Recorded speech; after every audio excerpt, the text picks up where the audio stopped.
은혜가 넘치는 곳에 같이 또 이렇게 말씀을 나누게 해주셔서 너무 감사합니다.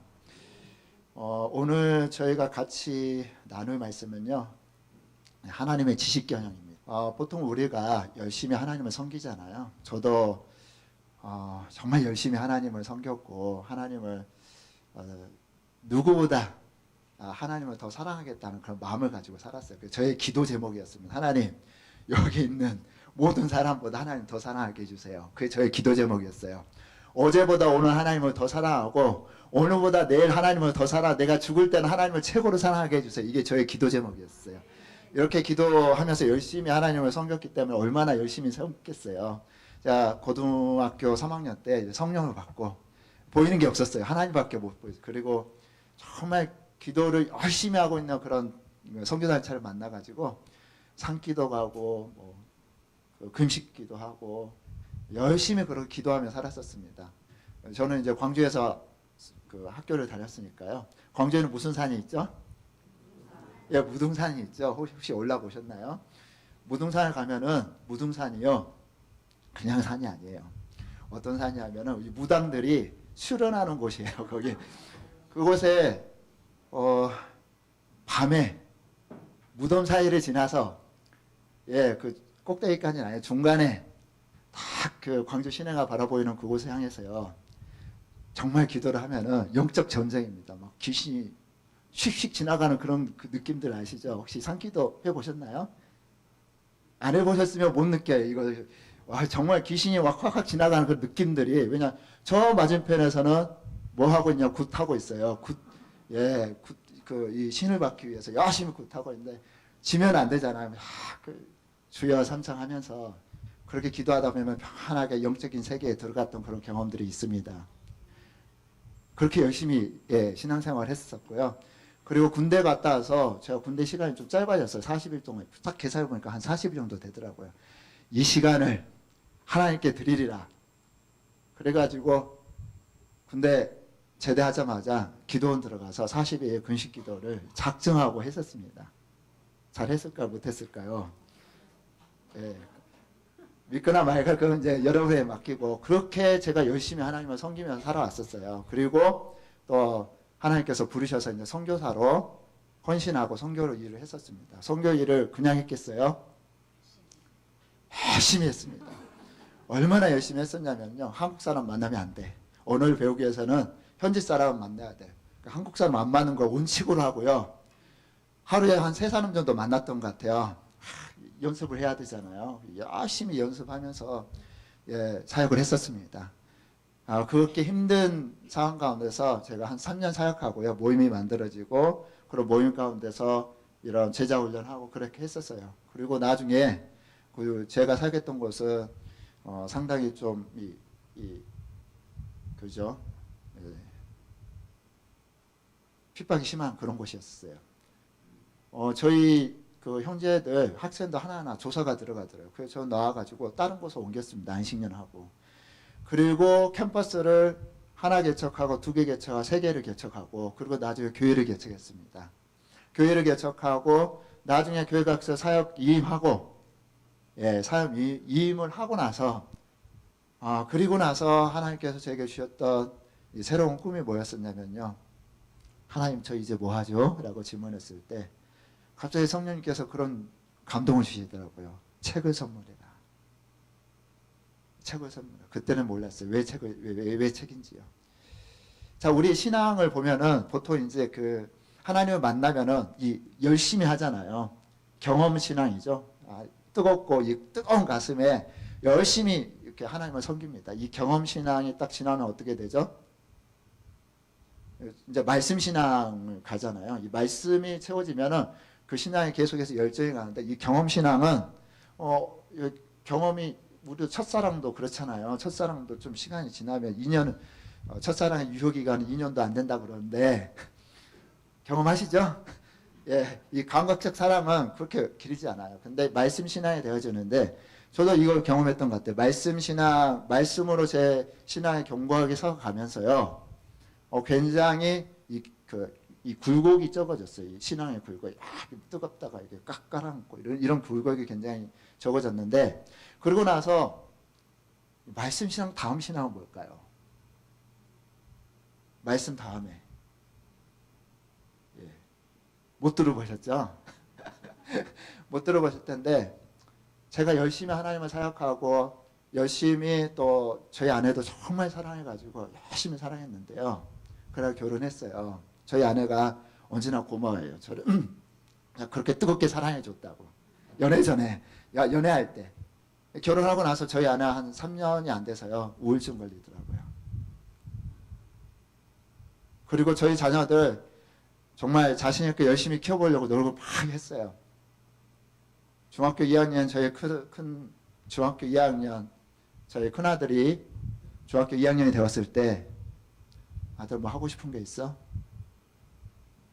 아무것도 하고 싶은 게 없더래요. 저 열심히 사역했자고 했잖아요. 개척하고 이양하고 또 개척하고 이양하고 또 개척하고 이양했어요. 저 주변의 사람들, 저와 같이 동행했던 사람들이 행복하지 않더라고요. 왜 저는 정말 열심히 말씀도 암송하고 외우고 또 연구하고 했었는데 왜 저의 삶 가운데 이런 현상이 일어났을까? 제가 나중에 알았습니다. 왜 그랬는지. 여러분 독서는 선택일까요? 필수일까요? 오늘 무거운 주제, 이 독서에 관한 이야기를 하는 겁니다. 선택을 할까요? 필수일까요? 여러분 우리는 매일 성경을 봅니다. 성경을 보는 행위 자체가 뭐죠? 독서예요. 독서는 선택이 아니에요. 독서는 필수이다. 예, 필수인데 왜 필수인지 오늘 그 이야기 저희 삶 가운데서 그 이야기를 할까 합니다. 자, 오늘 말씀 보면은 한번 넘겨주시고요. 자, 신명기 말씀입니다. 그 다음 페이지입니다.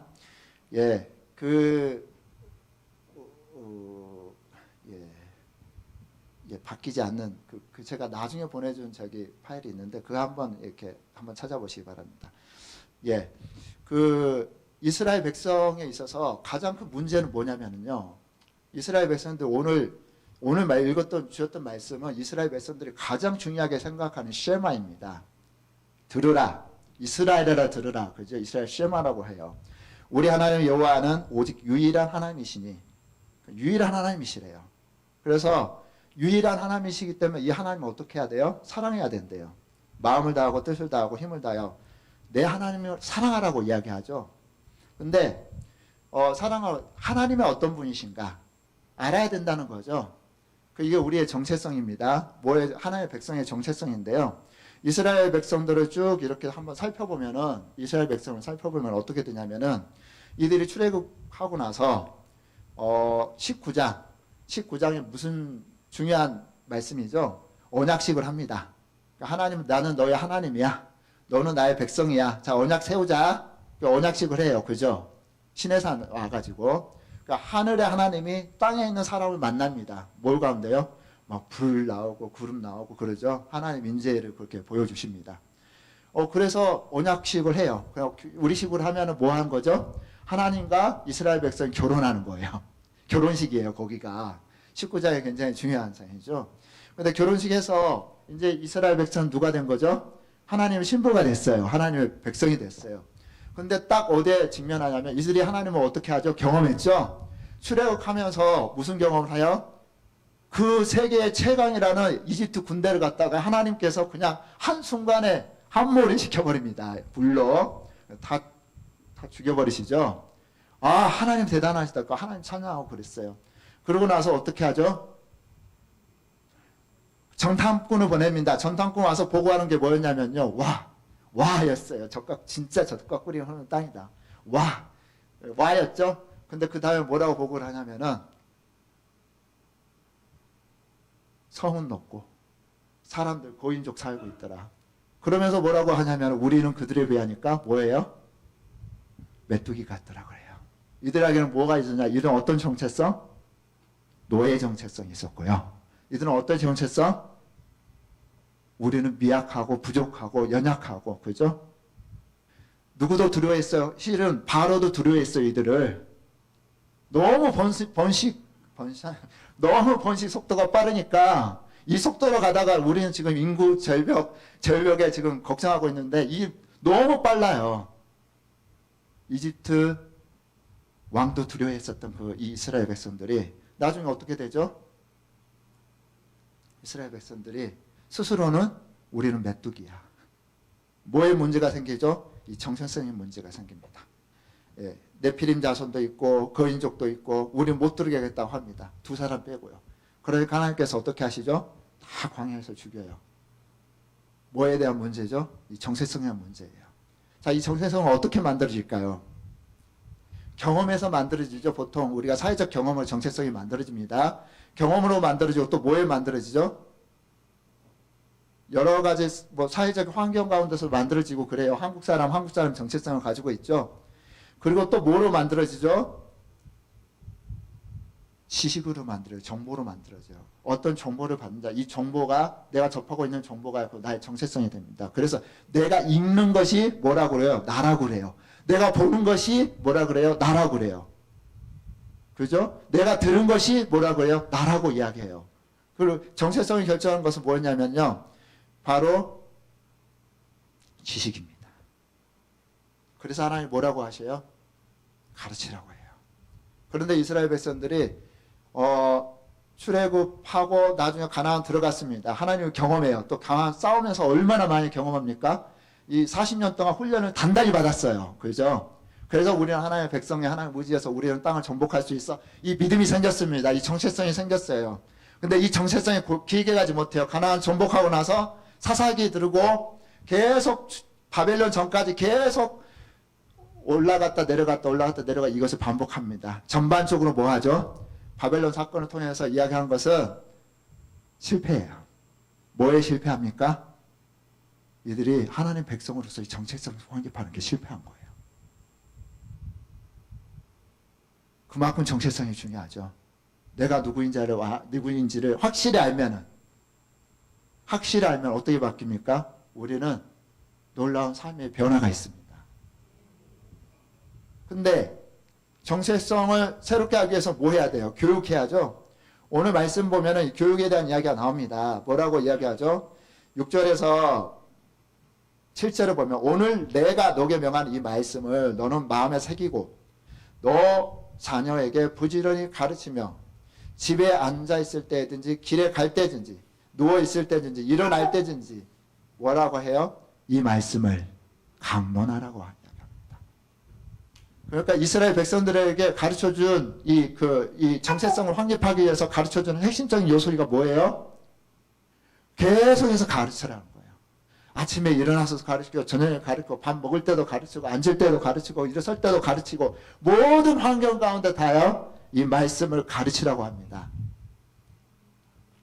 교육을 이야기하죠. 옛날에 비해서 우리 자녀들은 굉장히 교육 환경이 굉장히 좋아졌죠. 많은 것들을 배우고 있습니다. 근데도 불구하고 배웠던 것이 효과가 있나요? 뭐 효과가 있죠. 뭐에 효과가 있냐면은 좋은 대학 가는 데 효과가 있어요. 근데 인생을 살아가는 데 효과가 있나요? 우리가 예수님을 믿습니다. 우리가 예수님을 믿는데 하나님께서 이 예수 믿는 사람들, 특별히 이스라엘 백성들의 과거 역사를 보면 우리가 정말 배울 수 있는 게 너무 많은데 과거 역사를 보면은 하나님께서 이 교육을 할 수 있도록 몇 가지 시스템을 만들어 놨어요. 하나는 뭘 시스템을 만들어냐면 레이족. 하나님께서 레이족을 어떻게 하시죠? 레이 족속을 전부 흩으시죠. 각 그 지파의 핵심적인 도시에 성읍에 레이 지파를 배치합니다. 배치한 이유는 뭐냐면은 그들이 뭘 담당해야 돼요? 영적 교육을 담당했어야 돼요. 그리고 또 어떤 시스템을 만드냐면 부모 교육을 시켜요. 가정을 통해서, 가족을 통해서, 부모를 통해서, 부모를 통해서 교육 시스템을 만들어 줍니다. 그래서 앉은지 일어서는지 강론하라고 가르치라고 이야기해요. 이것도 안 통하니까 하나님께서 어떤 시스템을 세우냐면 선지자, 이 지식이 있고 하나님의 말씀을 받을 수 있는 이 지적 있는 사람들을 선택해서 글을 쓰게 해요. 당시에 이 옛날 사회에서 글을 쓸 수 있는 수준은요, 상위 1%예요. 글을 읽고 쓰고 책을 만질 수 있는 수준의 사람들은요, 상위 1%예요. 그런 특별한 사람들을 세워가지고 선지자를 통해서 말씀을 재해석하고 강론을 해줍니다. 예. 그런데도 불구하고 이스라엘 백성도 어떻게 하죠? 이 세 가지 영역에서 다 실패해요. 근데 나중에 이스라엘 백성들이 어떻게 하죠? 이것들을 확립시켜요. 언제 확립시킵니까? 이 세 가지 무너졌던 시스템을 어떻게 해요? 재건을 해요. 언제 재건하죠? 그 재건한 것이 오늘날에 그 노벨상 많이 받는다는 이스라엘을 만든 거예요. 언제 재건됩니까? 바로 바벨론 포로기 그 이후에 정립이 됩니다. 그 전에는 성전 중심의 이 신앙이었다가 성전이 없어지고 나서부터 회당이 만들어져요. 회당이 만들어지고 회당 안에서 교육이 이루어집니다. 자녀들의 신앙, 이방 땅에서 자녀들이 자신들의 신앙을 잃어버리지 않도록 뭘 하냐면요, 가정에서 교육하기 시작해요. 그러고 나서 바벨론에서 예루살렘에 돌아와서 이 중추적으로 교육 시스템을 만든 사람이 누구예요? 에스라예요. 그래서 이스라엘의 사람들은요, 에스라를 거의 모세 수준으로 존경을 합니다. 왜? 모세는 율법을 받았고 이 성전 이 시스템을 그 기초를 세웠잖아요. 에스라는 이 무너졌던 교육 시스템을 세웠어요. 복구를 시켰습니다. 이 역할을 감당한 것도 누구야? 에스라였었어요. 그래서 이 이스라엘 사람들은 말씀을 연구할 뿐만 아니라 그 말씀을 적용할 수 있도록 뭘 만들어요? 집안에서 교육할 수 있도록 탈무드를 만듭니다. 각각의 삶의 모든 영역에서 이 말씀이 어떻게 적용되어지는지 연구하고 탐구하고 그런 스토리를 개발해가지고 방대한 양의, 우리가 아는 탈무드 몇 개 스토리, 그런 스토리가 아니에요. 엄청난 양의 탈무드를 만들어서 세계화시킵니다. 그리고 그걸 가르쳐요. 그걸 시스템화시킵니다. 이것이 오늘날 이스라엘을 만든 거예요. 단순히 그 하브르타 질문 독서법, 이 하브르타 이 체계가 아니에요. 이 세 가지 시스템을 하나님이 이스라엘 백성들을 축복하시는 수단, 축복하시고 원했던 그 수단, 그게 뭐였죠? 교육이었습니다. 지식이 경영되어지는 시대에 하나님이 지식으로 경영하기를 원하셨어요. 단순하게 말씀을 주신 것뿐만 아니라 이 말씀에서 어떻게 해요? 지식으로 경영하기를 원하셨어요. 말씀의 원리가 삶의 곳곳의 현장에 적용되어지는 그 지식들을 이스라엘 백성들이 발견하고 개발하고 확대해서 자신들의 자녀들의 세대까지 이어지는 이 지식경영을 하나님께서 이 지식경영을 통해서 하나님께서 이스라엘 백성들을 축복하시기 원하셨고 그들이 복주는 이 시스템이 전달되기 원하셨어요. 그래가지고 어떻게 해요? 이 시스템 확립이 됩니다. 물론 그것이 너무나 사변화되어져서 예수님 오실 당시에는 진짜 말씀의 본질까지도 흐트러질 정도까지 너무 사변화되었던 건 문제가 됐었지만요. 기본적으로 이 시스템이 오늘날 이스라엘을 만들었습니다. 우리도 마찬가지죠. 여러분, 말씀 다음에는 어디로 가냐면 지식경영으로 가야 돼요. 하나님의 지식경영. 제가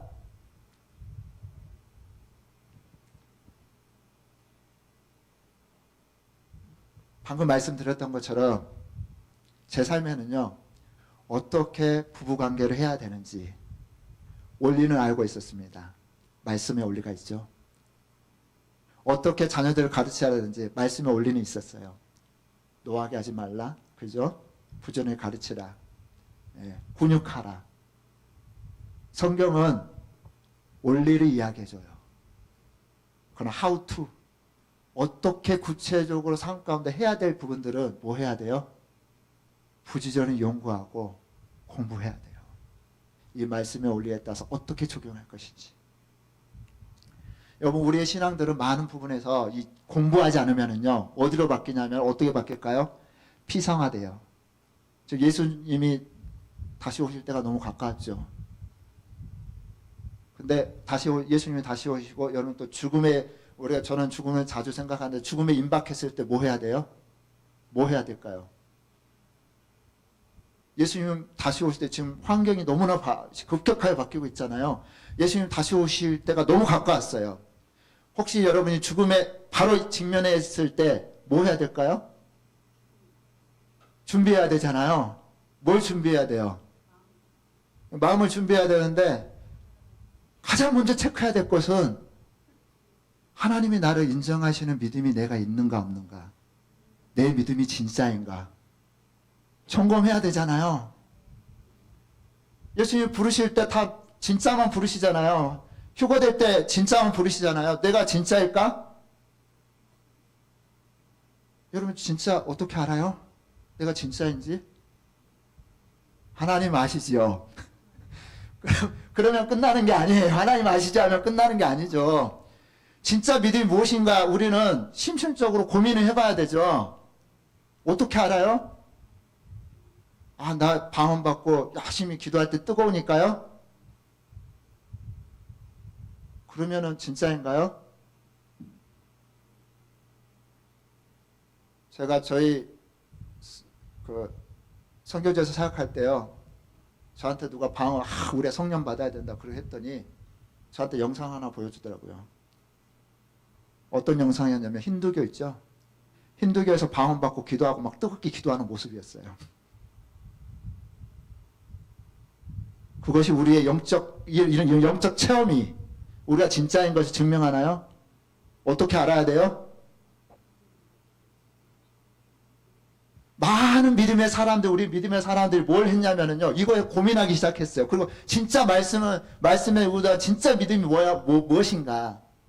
저의 인생 책 중에 하나가 천로역정입니다. 다 읽어보셨죠? 마지막 천로역정 장면에 보면은 진짜 믿음이 무엇인지에 대해서 고민하게 만들어요. 진짜 믿음과 가짜 믿음이 있대요. 구분하기가 참 쉽지 않대요. 근데 성경에서는 진짜 믿음이 무엇인지 이렇게 체계화시키고 그것을 현장에서 분석해서 만들어 놓은 책들이 많아요. 천로역정 다시 한번 읽어보시기 바랍니다. 영적 감정을 분별하라. 제가 이 부분에 고민하고 있을 때 제가 만났던 책이 하나 있습니다. 영적 감정을 분별하라. 1차 영적 대각성운동 때 하도 막 영적 체험들이 많은데 그 체험들이 가운데 진짜가 뭔지를 조나단 에드워드 목사님 고민하고 그거에 관한 깊은 연구를 통해서 성경에서 말하는 진짜 믿음과 진짜 체험은 이런 것이다. 한 구절 읽어볼까요? 참다운 믿음과 신앙이란 무엇인가? 하나님만 높이는 겸허한 믿음. 참 믿음의 진수, 영적 겸허함, 겸손함이죠. 자신이 얼마나 부족하고 나약한 존재인지를 깨닫고 자신을 낮추고 하나님만을 높이는 그리스도인의 자의식이다. 약간 어려운 말인데요. 진짜 믿음 있는 사람은요, 자기를 낮춘대요. 하나님 저 아무것도 아니에요. 예수 그리스도의 피 묻은 보혈의 은혜 없이 저 설 수 없어요. 이런 경험은요, 이런 감정은요, 믿지 않은 사람, 진짜 믿음이 없는 사람은 가질 수 없는 거예요. 하나님 버러그치 같은 저를 구원해 주셔서 감사합니다. 영적 겸손한, 저는 이 책을 보면서요, 그렇구나. 하나님만이 유일한 나의 주님이시오. 주님만 유일한 해결책이시구나. 이거에 대한 깊이 있는 깨달음은, 여기에 몇 가지 체크리스트 할 수 있는 체크가 나와요. 참 믿음이 무엇인지에 대한. 저는 이 책 한 권을 가지고 제가 그렇게 고민했던 그런 문제에 대해서 답을 찾았습니다. 말씀이 뭐가 되었죠? 지식이 되었어요.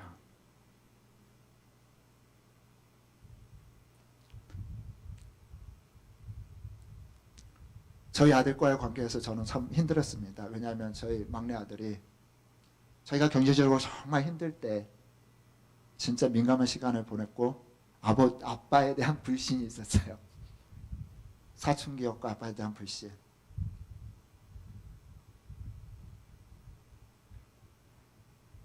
어떻게 관계할 줄을 몰랐어요. 관계는 해야 된다는 건 알잖아요. 어떻게 관계해야 될 줄 몰랐어요. 아비로서 마땅히 훈육도 해야 되고 가르쳐야 되고 좋은 내 안에 있는 좋은 것들을 나누고 싶은 그런 마음이 있는데 어떻게 해야 될 줄 몰랐어요.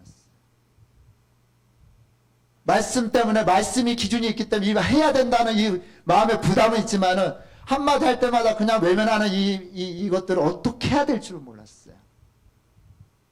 그때 제가 만난 책이 하나 있었습니다. 사실은 사랑받고 싶었어라는 책이었어요. 거절을 듣는다는 것은 지금 그 상대에게 더 중요한 욕구가 있다는 것을 이해하는 거예요. 이 책의 한 구절이에요. 아들의 거절 안에는 뭐가 있다고요? 이 아들의 욕구가 있구나. 그러면서 이렇게 이야기하래요. 이분이 하는 제안이에요.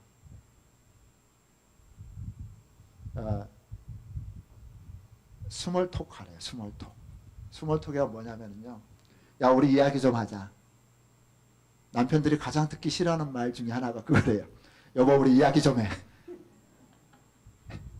이건 빅톡이에요. 빅톡. 엄청 큰 게 여자들은 가볍게 우리 이야기 좀 하게 했지만 남편들은 도대체 또 무슨 불평과 원망을 또 하려고 나를 어떻게 또 잡으려고 이런 느낌이 들어요. 이건 여보 이야기 좀 해. 이거는 아주 그 큰 빅톡이에요. 스몰톡 하래요. 밥 먹었어? 그냥 오면은 그냥 터치 한번 해주래요. 왔어? 식사하고 있으면은 밥 먹고 있으면 옆에 앉아서 그냥 맛있어? 한마디 해주래요. 왜냐하면 사람들은요, 그렇지 않아도 이 상처가 있는데, 큰 방망이 같은 말, 야, 우리 이야기 좀 해. 마음을 열 사람이 누가 있겠어요? 그러잖아요. 스몰톡 하래요. 작은 이야기, 작은 접촉이요. 마음을 열게 할 수 있는 하나의 디딤돌이 된대요. 이 책이 저를 살렸어요. 자, 하나님 이 자녀들 관계 가운데서 자녀들을 가르쳐야 된다는 원리가 있잖아요. 근데 이 원리가 안 먹힐 때 어떻게 해야 되냐 이 말이죠. 하우투에 대한 것들을 어디에서요? 많은 사람들이 이거에 대해 고민하고 연구하고 실제로 이런 방법 저런 방법 다 해보면 되는 방법을 뭘로 써놨어요? 책으로 써놨어요. 뭐 해야 돼요? 지식으로 경영을 해야 돼요. 지식으로 인생을 경영을 해야 돼요. 말씀에서 지식 경영으로 가야 돼요. 하나님이 세우고자 했던 그런 지식 경영으로 가야 되죠. 저는 열심히 특심했습니다. 지금도 열심히 살려고 노력을 하고 있는데요. 그러다 보니까 열심히 있는 사람들이 잘 못하는 게 있어요. 뭘 못하죠? 같이 일하는 거 잘 못해요. 답답해요. 일을 하나 시켜놓으면 이 시간 내에 못 해주잖아요. 그러면 어떡해요? 엄청 답답하잖아요. 그러면 차라리 내가 하고 말지. 그러니까 기다려주지 못하고 팀으로 일을 못해요. 제가 정말 팀으로 일을 해야 되잖아요. 지금도 부족한데 저의 독서 멘토님한테 제가 물어봤어요. 제가 팀으로 일을 해야 되는데 팀 빌딩을 잘 할 수 있는 책 하나 추천해 주세요. 이분이 저에게 책을 하나 추천해 주셨어요. 자, 지식은 어떻게 한다고요? 예, 추천 받으세요. 좋은 지식들, 연대 지식 있는 사람 추천 받으세요. 이번에 딱 책을 한 권 꼭 뽑아주더라고요. 원피스식.